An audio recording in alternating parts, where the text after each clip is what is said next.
High everyone, स्वागत छ तपाईहरुलाई टेक नेपाल युट्युब च्यानलमा। गाइज, रियलमीले आफ्नो GT सिरिजको अर्को एउटा नयाँ smartphone Realme GT Neo 3T लाई इन्डियामा लन्च गरिसकेको छ र त्यहाँ चाहिँ एकदमै बवाल प्राइस पोइन्टमा लन्च गरिसकेको छ र अबको केही दिनमा Realmeले Realme GT Neo 3T लाई नेपालमा पनि लन्च गर्नेछ र यो स्मार्टफोन चाहिँ पछिल्लो समयमा लन्च भएको Realme GT Neo 3 भन्दा अलिकति सस्तो प्राइसमा लन्च हुनेछ। आई थिंक यो स्मार्टफोन चाहिँ हाम्रो नेपालमा अन्डर 50,000 को प्राइस पोइन्टमा लन्च हुनेछ। सो आजको भिडियोमा हामीहरू Realme GT Neo 3T स्मार्टफोनको बारेमा कुरा गर्नेछौँ। यो स्मार्टफोनका स्पेसिफिकेसन तथा यो स्मार्टफोनमा हामीलाई के कस्ता फिचरहरू देख्न मिल्छ, साथै हाम्रो नेपालमा के कति प्राइस पोइन्टमा आउनेछ र कहिलेसम्म लन्च हुनेछ, सबै चीजको बारेमा आज तपाईहरुलाई यसै भिडियोमा जानकारी दिनेछौँ। त्यसैले भिडियोलाई एकछिन पनि स्किप नगरे अन्त्यसम्म हेरी सबै जानकारी लिनु होला। अब चाहिँ तपाईहरुको टाइम वेस्ट नगरी सुरु गरौँ आजको भिडियो। सबैभन्दा पहिला त हामी यो स्मार्टफोनको बिल्ड क्वालिटी अनि डिजाइन देखि कुरा गर्नेछौँ। बिल्ड क्वालिटीको बारेमा कुरा पर्दा यसमा चाहिँ हामीलाई पोलिकार्बोनेटको चाहिँ ब्याक मिल्छ, प्लास्टिकको चाहिँ फ्रेम रहेको छ अनि अगाडिपट्टि चाहिँ यसमा हामीलाई गोरिल्ला ग्लास 5 को चाहिँ प्रोटेक्सन मिल्छ र डिजाइनको बारेमा कुरा पर्दा पछाडिपट्टि टप लेफ्ट साइडमा ट्रिपल रियर क्यामेराको सेटअप साथमा एउटा एलईडी फ्ल्यास र तलपट्टि यसमा हामीलाई रियलमीको ब्रान्डिङ मिल्छ अनि अगाडिपट्टि भने यसमा हामीलाई टप लेफ्ट साइडमा पञ्चल क्यामेरा कटआउटको साथमा चाहिँ डिस्प्ले मिल्छ। अहिले चाहिँ हामीलाई यो स्मार्टफोनमा बिल्ड क्वालिटी चाहिँ एकदमै राम्रो मिल्छ र डिजाइन पनि यो स्मार्टफोनको एकदमै राम्रो रहेको छ। साथै यो स्मार्टफोन स्लिम भएको कारणले यसको इन ह्यान्ड फिल पनि एकदमै राम्रो छ। अलिकति यहाँनिर हामीलाई यस प्राइस पोइन्टमा ग्लास ब्याक दिएको भए यो स्मार्टफोन अझ राम्रो हुने थियो। ओभरअलमा भन्नु पर्दा यो स्मार्टफोनको बिल्ड क्वालिटी र डिजाइन चाहिँ एकदमै राम्रो रहेको छ। तपाईलाई यसको डिजाइन अवश्य पनि मन पर्नेछ। अब चाहिँ हामी कुरा गरौँ यो स्मार्टफोनको डिस्प्लेको बारेमा। डिस्प्लेको बारेमा कुरा पर्दा यसमा हामीलाई 6.62 इन्चको FHD plus E4 AMOLED panel मिल्छ, साथमा 20:9 को एस्पेक्ट रेसियो र 398 को चाहिँ PPI डेन्सिटी रहेको छ। अनि गाइज, कन्टेन्ट वाचिङको लागि यसमा हामीलाई HDR10+ को सर्टिफिकेसन पनि दिएको छ। साथमा ब्राइटनेसको बारेमा कुरा पर्दा यसमा चाहिँ हामीलाई 1300 निट्स को चाहिँ ब्राइटनेस रहेको छ। यदि तपाईले यो स्मार्टफोनलाई घाममा युज गर्दा पनि तपाईलाई चाहिँ त्यस्तो कुनै पनि समस्या आउने छैन, किनभने यसमा हामीलाई ब्राइटनेस एकदमै राम्रो दिएको छ। गेमिङको लागि यसमा हामीलाई 120 हर्ट्ज को फास्ट रिफ्रेश रेट पनि रहेको छ। गाइज, ओभरअलमा डिस्प्लेको बारेमा भन्नु पर्दा यो डिस्प्लेमा तपाईहरुलाई कन्टेन्ट वाचिङको लागि र गेमिङको लागि चाहिँ एकदमै बवाल डिस्प्ले हुनेवाला छ।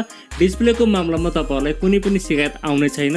अनि परफर्मेन्सको बारेमा कुरा पर्दा यसमा चाहिँ हामीलाई क्वालकम स्न्यापड्र्यागनको 870 5G चिपसेट मिल्छ। यो चाहिँ 7 नैनोमिटरमा बनेको चिपसेट हो, जसमा हामीलाई हिटिङ पनि एकदमै कम मिल्छ र एनर्जी एफिसिएन्सी पनि यसमा हामीलाई एकदमै राम्रो मिल्छ। साथमा र्याम र स्टोरेजको कुरा पर्दा यसमा हामीलाई LPDDR5 को र्याम टाइप र UFS 3.1 को चाहिँ स्टोरेज टाइप मिल्छ, जसमा हामीलाई रिड एन्ड राइट भने एकदमै राम्रो मिल्छ। गेमिङ ग्राफिक्स चाहिँ यसमा हामीलाई Adreno 650 को octa कोर GPU रहेको छ, जसमा हामीलाई गेमिङ ग्राफिक्स पनि एकदमै बवाल मिल्छ। गाइज, तपाईले यो चिपसेटमा 90 FPS सम्म चाहिँ मजाले गेमिङ खेल्न सक्नुहुनेछ। गेमिङको मामलामा तपाईलाई कुनै पनि शिकायत आउने छैन। साथै यो स्मार्टफोन त्यस्तो हिट पनि हुँदैन। अनि सफ्टवेयरको बारेमा कुरा पर्दा यसमा हामीलाई लेटेस्ट एन्ड्रोइड 12 मिल्छ आउट अफ द बक्स र केही समयपछि यसमा हामीलाई एन्ड्रोइड 13 को पनि अपडेट मिल्नेछ र साथमा यो चाहिँ रन गर्नेछ Realme UI 3.0 मा रन गर्नेछ, जसमा हामीलाई हल्का फुल्का ब्लरर भए पनि त्यसलाई तपाईले सजिलै हटाउन सक्नुहुनेछ र सफ्टवेयर एक्सपिरियन्स पनि यसमा हामीलाई एकदमै बवाल मिल्छ।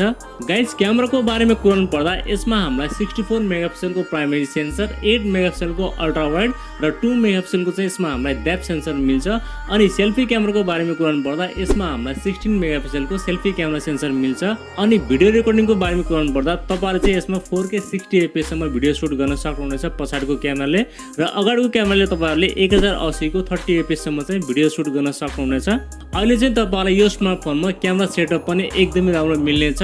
फोटोग्राफी र भिडियोग्राफीको लागि क्यामेरा चाहिँ एकदमै बवाल हुनेवाला छ। क्यामेराको मामलामा तपाईलाई कुनै पनि शिकायत आउने छैन। अनि ब्याट्रीको बारेमा कुरा पर्दा यसमा हामीलाई 5000 mAh को ब्याट्री मिल्छ, जसलाई चार्ज गर्नको लागि 80 वाट को फास्ट चार्जर तपाईले बक्सै पाउनुहुनेछ। ब्याट्री ब्याकअपको बारेमा कुरा पर्दा यसमा चाहिँ हामीलाई 1 दिनको ब्याट्री ब्याकअप मजाले मिल्नेछ। प्राइभेसी एन्ड सेन्सरको बारेमा कुरा पर्दा यसमा हामीलाई अन्डर डिस्प्ले फिंगरप्रिन्ट सेन्सर मिल्छ, फेस अनलक पनि मिल्छ, चार्जिङको लागि टाइप सी पोर्ट र साथमा यसमा हामीलाई स्टिरियो स्पिकर पनि रहेको छ। र एउटा चाहिँ यसमा डाउनग्रेड के छ भने यसमा चाहिँ हामीलाई 3.5 mm ज्याक चाहिँ दिएको छैन र बाँकी सबै बेसिक सेन्सरहरू चाहिँ यसमा हामीलाई मिल्छ। ओभरअलमा यो स्मार्टफोनको सबै स्पेसिफिकेसन एकदमै बवाल रहेको छ। अब हेरौँ हाम्रो नेपालमा चाहिँ के कति प्राइस पोइन्टमा आउँछ। यदि यो स्मार्टफोनको एक्सपेक्ट प्राइसको बारेमा कुरा पर्दा यो स्मार्टफोन चाहिँ हाम्रो नेपालमा अन्डर 50,000 को प्राइस पोइन्टमा आउनेछ। यदि यस प्राइस पोइन्टमा आउँछ भने चाहिँ यो स्मार्टफोन एकदमै बवाल हुनेवाला छ। ल त साथीहरू यति नै थियो स्मार्टफोनको बारेमा। तपाईँलाई चाहिँ यो स्मार्टफोनको स्पेसिफिकेसन कस्तो लाग्यो र आफ्नो केही सल्लाह सुझाव भएमा कमेन्ट गर्नु होला। भिडियो मन परेमा चाहिँ एउटा लाइक गरिदिनु होला र यदि नयाँ साथीभाइहरूले हाम्रो च्यानललाई पहिलोपल्ट हेर्दै हुनुहुन्छ भने प्लिज हाम्रो च्यानललाई सब्स्क्राइब गरिराख्नु होला। अर्को भिडियोमा भेट्ने बाचा गर्दै आजलाई बिदा लिन्छु। हवस्, धन्यवाद। जय नेपाल।